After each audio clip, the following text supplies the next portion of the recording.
بسم الله الرحمن الرحيم بسم الله الرحمن الرحيم الحمد لله رب العالمين وصلى الله على سيدنا محمد وعلى آله وصحبه أجمعين. قال المصنف رحمه الله تعالى ونفعنا به وبكم في الدارين. حرم تزوج أمه وبنته وإن بع- بعدتا، وأخته وبنتها مم. وبنت أخيه وعمته وخالته وأم امرأته وبنتها إن دخل بها، وامرأة أبيه وابنه وإن بعدتا، وكل مم. رضاع. بس کافی. بسم اللہ الرحمن الرحیم. محرمات کی تفصیل ہم نے پچھلے کلاس میں شروع کی تھی. اس کا مختصر سا تعارف بھی آ گیا تھا. انشاءاللہ ریکارڈنگ شیئر کروں گا. اور اس کی اقسام بھی بیان کر دی تھی ہم نے. پھر اسباب حرمت بھی ہم نے تقریباً دیکھے تھے. تو اسباب حرمت میں سے تقریباً 12 اسباب ہے. لیکن یہاں اس کتاب میں مصنف نے تقریباً 9 اسباب حرمت کو ذکر کیا ہے. ان 9 اسباب حرمت میں سے ہم نے پچھلی کلاس میں 3 اسباب حرمت پڑھے ہیں. پہلا سبب حرمت جو اس پہلی لائن میں اور یہاں تک یہ تھا، یہ ہے قرابت، کہ ذاتی قرابت اور نسب کی وجہ سے بھی یہ رشتے حرام ہو جاتے ہیں. تقریباً 7 رشتے تھے: ماں، بیٹی، اسی کے اندر پھر دادی پوتی وغیرہ بھی شامل، اور بہن، اور بھانجی، پھر بھتیجی، اور پھوپھی اور خالہ. یہ تقریباً 7 رشتے ہیں جو پہلے سبب قرابت کے اندر آتے ہیں. دوسرا جو سبب حرمت ہے وہ شروع ہوتا ہے یہاں سے. یہ ہے مساہرت.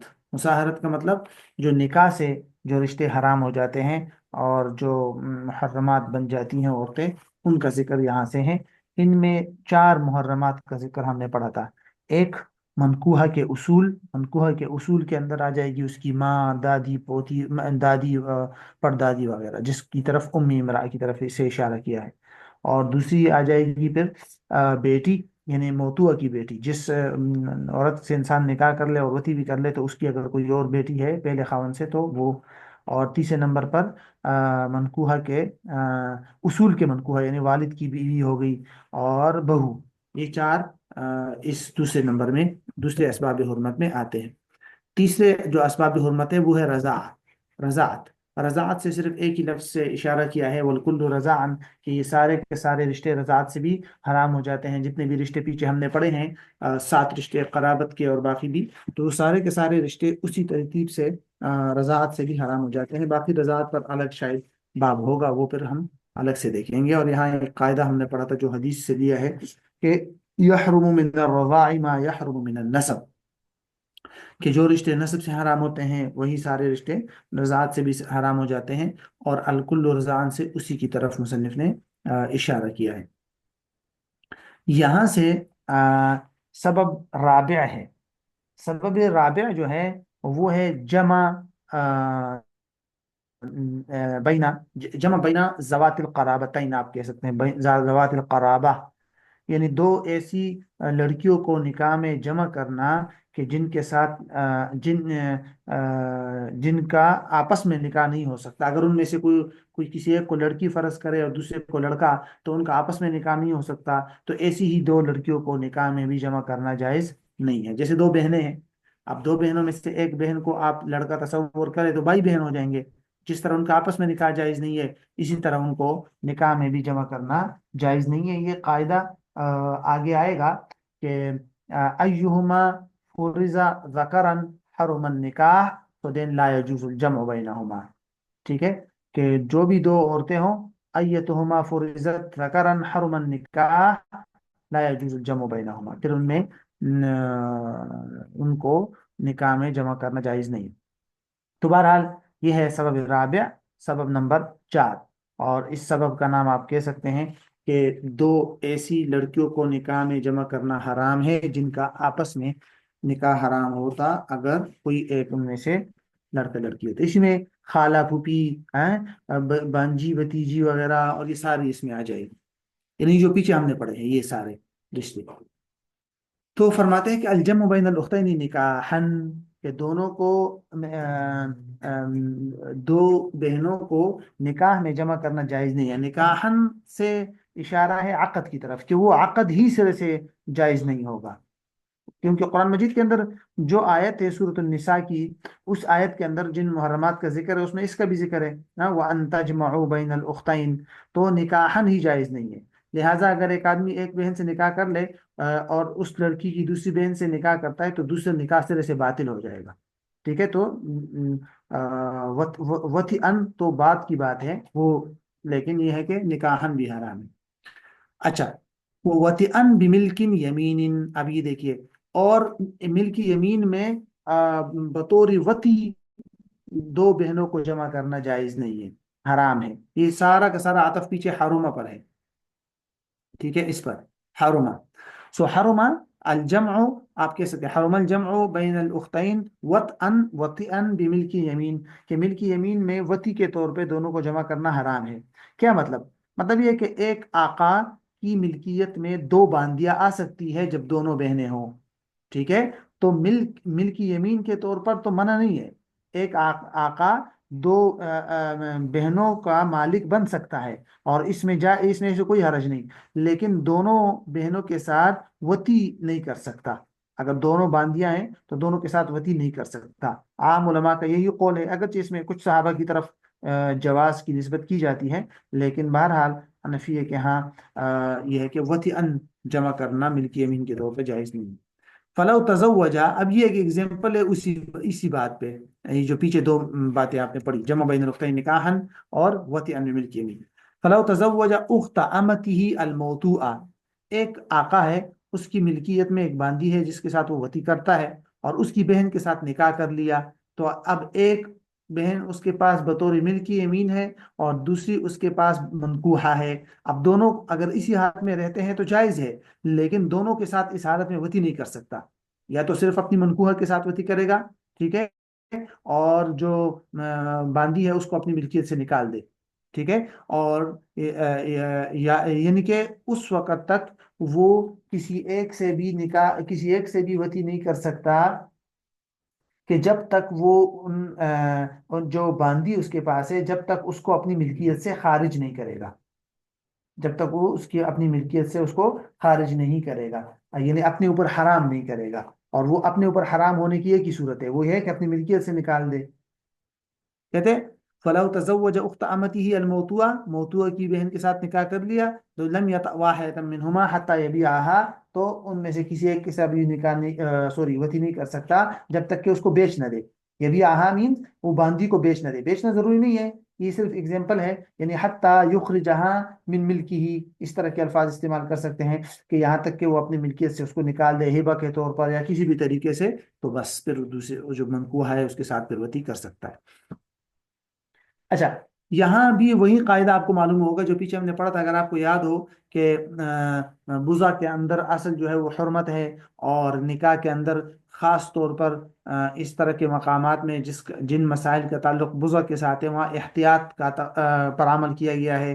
تو وہاں جو قاعدہ ہم نے پڑھا تھا وہ قاعدہ یہاں اپلائی ہو سکتا ہے. دیکھیے کہ لو تزوج اختین فی عقدین، ایک آدمی نے اگر دو بہنوں کے ساتھ دو الگ الگ عقود میں نکاح کر لیا، پہلا ایک عقد نکاح پھر دوسرا عقد نکاح، ولم یدرا الاول، اور پہلے عقد کا علم نہ ہو کہ کس بہن کے ساتھ پہلے نکاح کیا تھا، اس کے ساتھ یا اس کے ساتھ، تو پھر کہتے فرق بینہ و بینہما، اس آدمی اور دونوں بہنوں کے درمیان تفریق کی جائے گی. تفریق کی جائے گی کا مطلب یہ ہے کہ جدا کر دیا جائے گا دونوں کو، اور وہ بطور نکاح دونوں میں سے کسی ایک کو بھی نہیں رکھ سکتا. وَلَهُمَا نِصْفُ الْمَهْرِ، اور دونوں کو آدھا آدھا مہر ملے گا. یہاں صرف ایک دو چھوٹی باتیں ہیں. ایک تو یہ کہ اگر ایک آدمی کو معلوم ہو کہ میں نے کس کے ساتھ پہلے نکاح کیا ہے اور کس بہن کے ساتھ بعد میں نکاح کیا ہے، پھر تو سمپل ہے، جس کے ساتھ پہلے نکاح کیا ہے اس کے ساتھ نکاح جو ہے وہ صحیح ہو جائے گا، اور جس کے ساتھ بعد میں نکاح کیا ہے اس کے ساتھ نکاح جو ہے وہ باطل ہو جائے گا. دوسری صورت یہ ہے جو کتاب میں ہے کہ اگر دو کے ساتھ الگ الگ عقود میں نکاح کیا ہو اور معلوم نہ ہو تو دونوں سے پھر تفریق کی جائے گی. ٹھیک ہے. تیسری صورت ایک اور ہے، وہ یہ کہ ایک ہی عقد نکاح دونوں لڑکیوں کے ساتھ کر لیا. ٹھیک ہے، ایک ہی عقد نکاح مثلا دونوں لڑکیوں نے ایک دوسرے سے کہا کہ بھئی ہم آپ سے نکاح کرتی ہیں، ایجاب کیا، اور اس نے دونوں کا ایجاب بیک زبان قبول کر لیا اور کہتا ہے ٹھیک ہے میں نے تم دونوں سے نکاح کر لیا، یعنی ایک ہی ایجاب و قبول میں، ایک ہی عقد میں دونوں کے ساتھ نکاح کر لیا، تو یہاں پر بھی یہی حکم ہے کہ یبطل نکاح کل منہما، یہاں بھی دونوں کا نکاح باطل ہو جائے گا۔ تو یہ تین تین صورتیں ہیں۔ اور یہاں جو یہ بات ہے فرق بینہما، یہ اسی قاعدے کی وجہ سے جو پیچھے ہم نے پڑھا تھا احتیاطاً، کیونکہ بضع کے اندر یہ محض غلبہ ظن کی بنیاد پر یہ حلال نہیں ہو سکتا جب تک کہ یقین نہ ہو۔ الاصل فی الابضاع الحرمہ۔ اور ولہما نصف المہر، یہ جو نصف المہر کا حکم یہاں لگایا گیا ہے، اس میں بھی امام صاحب اور امام ابو یوسف رحمۃ اللہ علیہ کا، یعنی بلکہ طرفین اور امام ابو یوسف رحمۃ اللہ علیہ کے اختلاف ہے۔ طرفین فرماتے ہیں کہ بھئی دونوں کو آدھا آدھا مہر ملے گا، کیونکہ معلوم نہیں ہے نا یقین کے ساتھ کہ کس کے ساتھ پہلے نکاح کیا گیا ہے، تو اس لیے دونوں میں سے ہر ایک کا استحقاق ہے۔ اور امام ابو یوسف فرماتے ہیں کہ دونوں میں سے کسی کو کچھ نہیں ملے گا جہالت کی وجہ سے، بلکہ ہاں امام صاحب کے نزدیک میں آدھا آدھا مہر ہے جیسے کتاب میں ہے، امام ابو یوسف کے ہاں کچھ نہیں ہے، امام محمد کے ہاں دونوں کو مکمل مہر ملے گا، لیکن فتویٰ امام صاحب کے قول پر ہے کہ دونوں کو نصف نصف مہر ملے گا بہرحال۔ اور یہاں نیکسٹ لائن میں اسی ضابطے کو ذکر کیا گیا ہے جو پیچھے میں نے آپ کو بتایا تھا، سبب رابع کا کے لیے جو ضابطہ تھا کہ وبین امرأتین، وبین امرأتین کا مطلب یہ ہے کہ الجمع بین، یہ حرم الجمع، یہاں سے جمع بھی ہٹا دیا، حرم الجمع بین امرأتین ایت فرزت ذکرا حرم النکاح، تو اس طرح ہے کہ حرم الجمع بین امرأتین، ہر دو ایسی عورتوں کو نکاح میں جمع کرنا حرام ہے، ایت فرزت ذکران، ان دونوں میں سے کسی ایک کو بھی اگر مرد سمجھا جائے تو نکاح حرام ہو ان کا آپس میں، تو ایسی دو عورتوں کا نکاح کرنا، ایسی دو عورتوں کو نکاح میں جمع کرنا جائز نہیں ہے۔ جیسے دیکھیں المرأۃ وعمتها، جیسے ایک ایگزامپل یہ بھی ہے۔ بہرحال اب آ جائیے سبب خامس کی طرف۔ سبب خامس بلکہ یہ سبب خامس نہیں ہے، اس کا تعلق سبب ثانی کے ساتھ ہے، حرمت مصاہرت جو یہاں ہم نے پڑھا تھا نکاح والا، تو اور یہ بڑا مشہور ہے کہ کیا زنا سے حرمت مصاہرت ثابت ہو سکتی ہے یا نہیں، بہت مشہور مسئلہ ہے حنفیہ اور شافعیہ کے ہاں، فقہائے شافعیہ کے ہاں زنا سے اور دواعی زنا سے، یعنی کہ چھونے وغیرہ سے اور شہوت کے ساتھ دیکھنے سے، ان چیزوں سے نکاح حرمت ثابت نہیں ہوتی، وہ جس طرح ان کا مشہور وہ ہے رائے ہے ان کی کہ بھئی یہ تو مصاہرت جو ہے سحر کا جو رشتہ ہے یہ اللہ تعالیٰ کے انعامات میں سے ہے اور یہ حرام چیزوں سے حاصل نہیں ہوتا۔ اور حنفیہ کے ہاں اس میں اصل جو کردار ہے وہ جزئیت اور بعضیت کا ہے، کہ جس طرح نکاح کی وجہ سے میاں بیوی ایک دوسرے کے جز بن جاتے ہیں، تو دوسرے ایک دوسرے کے جو اجزاء ہے، اصول و فروع ہے، وہ بھی ایک قسم کے اجزاء بن گئے، تو وہی جزئیت اور بعضیت والی جو علت ہے وہ چونکہ زنا میں بھی پایا جا سکتا ہے، تو زنا سے بھی حرمت مصاہرت ثابت ہو جائے گی۔ اور جہاں تک شہوت کے ساتھ دیکھنا اور چھونے کی بات ہے تو وہ بھی چونکہ دواعی زنا ہے اور زنا تک پہنچانے والے ہیں، تو اس لیے ان کو بھی انہی کے زنا کے قائم مقام کر لیا گیا ہے حنفیہ کے ہاں۔ تو گویا کہ اس لائن کا تعلق اسی سبب ثانی کے ساتھ ہے کہ وہ محرمات جو مصاہرت کی وجہ سے حرمت جو ثابت جو حرام ہوتی ہے، اور ان میں سے یہ چیز بھی ہے۔ کہتے ہیں وَالزِّنَاءُ أَوِ الْمَسُّ أَوِ النَّظْرُ بِشَهْوَةٍ، یہ تین چیزیں ایسی ہے، زنا، چھونا اور شہوت کے ساتھ دیکھنا، یہ بھی حرمت مصاہرت کو واجب کرتی ہے۔ اچھا، لیکن یہاں اس میں بہت تفصیلات ہے، ان کو ذہن میں رکھنا بہت ضروری ہے، واقعی تفصیلات بھی تو ہے، لیکن ایک تو یہ ہے کہ یعنی بہت شرائط ہے اس میں، ٹھیک ہے۔ زنا تو مطلقاً حرمت مصاہرت زنا سے ثابت ہو جاتی ہے، وہ تو ٹھیک ہے، لیکن جو مس اور نظر ہے اس کے لیے علماء نے شرائط لگائی ہے۔ نظر کے لیے ایک سب سے بنیادی شرط تو یہ ہے کہ یہ عام نظر نہیں ہے، فرج داخل کی طرف نظر ہے، ٹھیک ہے، کہ فرج داخل کو بغیر کسی واسطے کے ایک انسان شہوت کے ساتھ دیکھ لے تو تب یہ حرمت ثابت ہوتی ہے۔ تو ایک تو نظر کے لیے وہ والی بات ضروری ہے، یعنی اصل رکن ہی یہی ہے کہ فرج داخل کو دیکھے گا، کسی اور جگہ کو دیکھنے سے حرمت مصاہرت ثابت نہیں ہوتی، ایک بات۔ اور دوسرا جو چھونا ہے، اس کے لیے بھی علماء نے شرط لگائی ہے کہ یا تو بغیر کپڑوں کے چھوئے، یا کپڑا ایسا ہو باریک کہ جس سے نیچے حرارت محسوس ہوتی ہو. اگر کسی موٹے کپڑے کے اوپر یا بنین وغیرہ کے اوپر بنیان وغیرہ کے اوپر سے چھو لیا یا ویسے ہی، تو اس سے حرمت مصاہرت ثابت نہیں ہوگی. تو ایک تو چھونے کے لیے بھی وہ شرط لگائی گئی ہے. اچھا، تو مس کے لیے الگ شرط ہو گئی، نظر کے لیے فرج داخل کی طرف الگ شرط ہو گئی. آ گئی یہ بات سمجھ میں؟ اچھا، اور یہ جو شہوت ہے، شہوت کی قید، یہ ہر ایک کے اندر ہے. زنا تو خیر ویسے بھی ہے، لیکن مس اور نظر کے اندر شہوت کی بھی شرط ہے. اور شہوت کا ڈیفینیشن شہوت کی الگ ہے. شہوت کی ڈیفینیشن صرف یہ نہیں ہے کہ بس ویسے ہی دل چاہا اور ہاتھ لگا لیا یا دیکھ لیا. شہوت کی ڈیفینیشن یہ نہیں ہے. علماء نے شہوت کی ڈیفینیشن پھر مختلف کی ہے. یعنی معیار علماء نے یہ کیا کہ بھائی مختلف ایجز اور مختلف عمر کے لحاظ سے بڑی کتابوں میں الگ الگ معیارات ہے. مثلا جو جوان مرد ہو اس کے لیے شہوت کا معیار یہ طے کیا ہے کہ اس کا اعلی تناسل باقاعدہ اس میں انتشار پیدا ہو جائے گی، ٹھیک ہے، یا اگر پہلے سے منتشر ہے تو اس میں مزید اضافہ ہو جائے گی. اور اگر بوڑھا آدمی ہے، مطلب جس کو انتشار نہیں ہوتا، تو پھر وہ یہ کہ دل میں ایسی ہیجان اور کیفیت پیدا ہو جائے کہ اس سے اس کو لذت حاصل ہوتی ہو. اور اس ہیجان اور وہ ایسی ہیجان اور کیفیت ہے جو انسان کو بالکل زنا کے وقت یا جماع کے وقت حاصل ہوتی ہے. ٹھیک ہے، تو یہ شہوت کا علماء نے معیار بیان کیا ہے. پھر اس کے علاوہ ان سب کے لیے، ان سب مجموعے کے لیے ایک شرط ہے. ان سب کے مجموعے کے لیے شرط یہ ہے کہ جس عورت کو ہاتھ لگایا ہے یا زنا کیا گیا ہے جس کے ساتھ، اس کی عمر کم از کم 9 سال ہو. 9 سال سے کم عمر ہو تو اس سے نکاح، اور مرد کی عمر کم از کم 12 سال اور عورت کی عمر کم از کم 9 سال ہو. اگر اس سے کم ہے تو اس سے بھی حرمت مصاہرہ ثابت نہیں ہوگی. تو یہ وہ موٹی موٹی کچھ شرائط جو میں نے آپ کو یہاں بتا دی، ورنہ اس میں علماء نے اور بھی تفصیل بیان کی ہے. دعوی کے لحاظ سے ایک دعویٰ کرتا ہے، دوسرا انکار کرتا ہے، یا اور بھی بہت ساری شرائط لگاتی تفصیلات ہے اس میں. لیکن جو موٹی موٹی بنیادی باتیں میں نے آپ کو بتا دی، ایک مجموعی شرط، ایک مس کی شرط، ایک نظر کی شرط، ایک شہوت کے معیار. تو ان کو چیزوں کو ذہن میں رکھنا ضروری ہے. اور یہ حنفیہ کے ہاں ہے، شافعیہ کے ہاں یہ نہیں ہے. شافعیہ کے ہاں ان چیزوں سے حرمت ثابت نہیں ہوتی.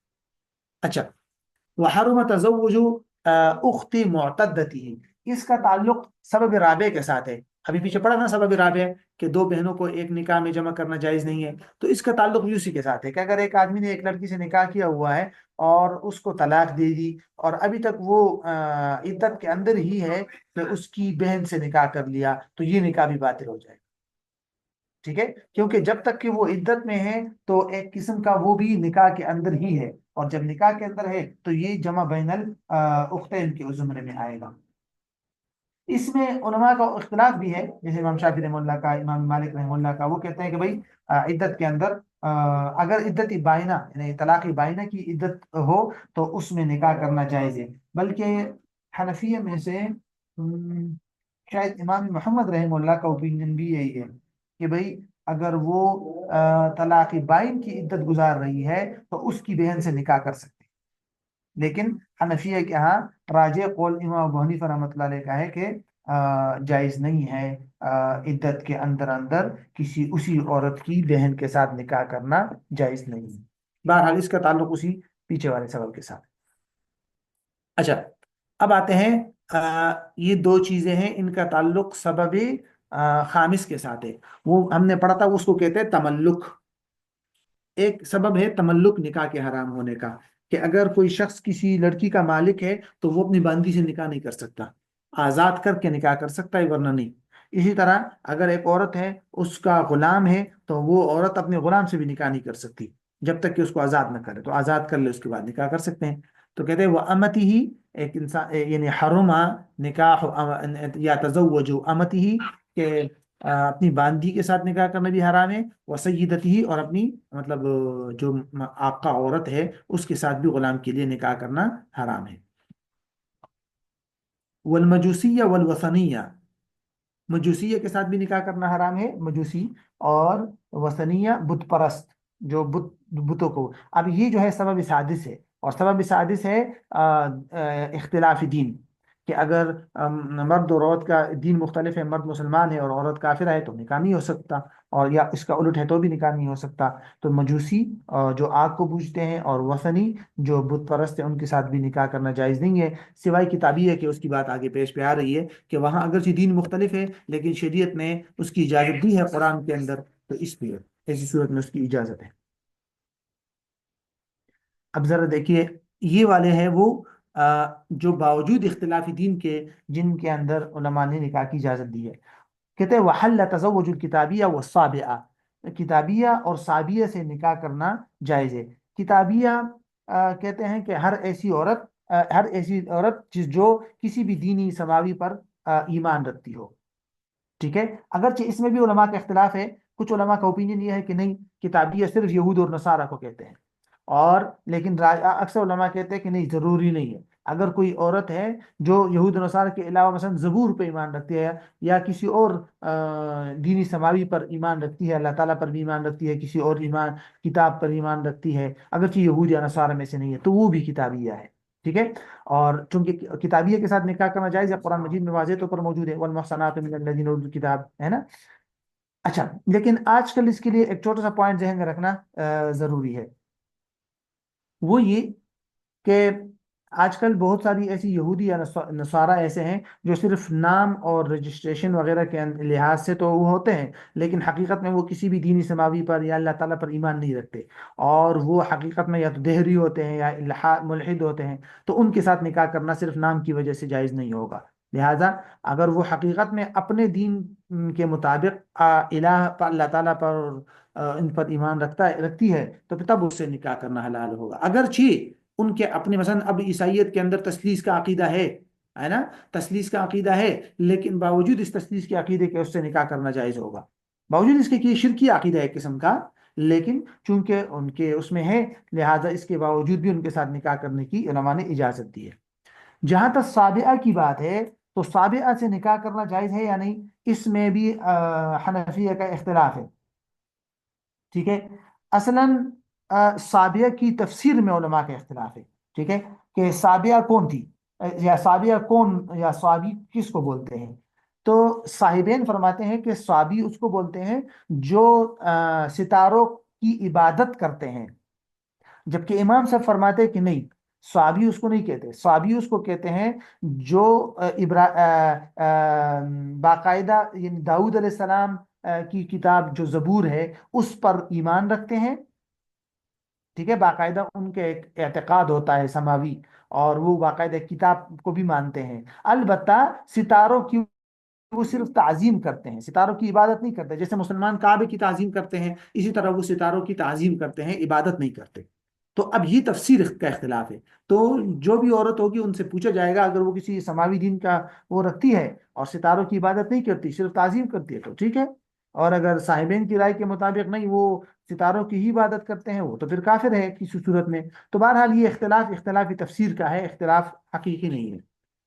تو اس لیے یہاں انہوں نے سابیہ کا امام صاحب والے قول کی طرف اشارہ کر دیا ہے، اور امام صاحب کے قول کو یہاں ذکر کر دیا کہ ان کے ساتھ نکاح کرنا جائز ہے.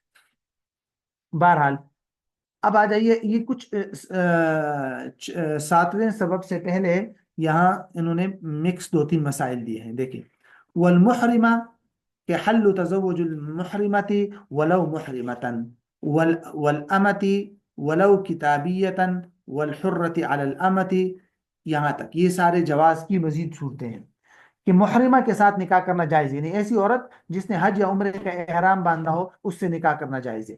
ولو محرمن، اگرچہ نکاح کرنے والا مرد خود بھی احرام کی حالت میں ہو تو بھی اس کے ساتھ نکاح کرنا جائز ہے. اس میں بھی وہی مشہور اختلاف ہے حنفیہ کا اور شافعیہ کا. امام شافعی رحمۃ اللہ فرماتے ہیں کہ نہیں، حالت احرام کے اندر نکاح کرنا منع ہے. وہ مشہور حدیث ہے نا، لا ينكح المحرم ولا ينكح. اور حنفیہ کہتے ہیں کہ نہیں، ابن عباس عنہ کی ایک حدیث ہے کہ جس میں آتا ہے کہ آپ صلی اللہ علیہ وسلم نے حضرت میمونہ کے ساتھ نکاح کیا تھا اور آپ صلی اللہ علیہ وسلم حالت احرام میں تھے، تو اس لیے وہ صحیح ہے. اور جو شافعیہ نے جو حدیث ذکر کی ہے اس کو عموماً وہ کہتے ہیں کہ وہ ضعیف ہے، حنفیہ اس کو اختیار نہیں کرتے.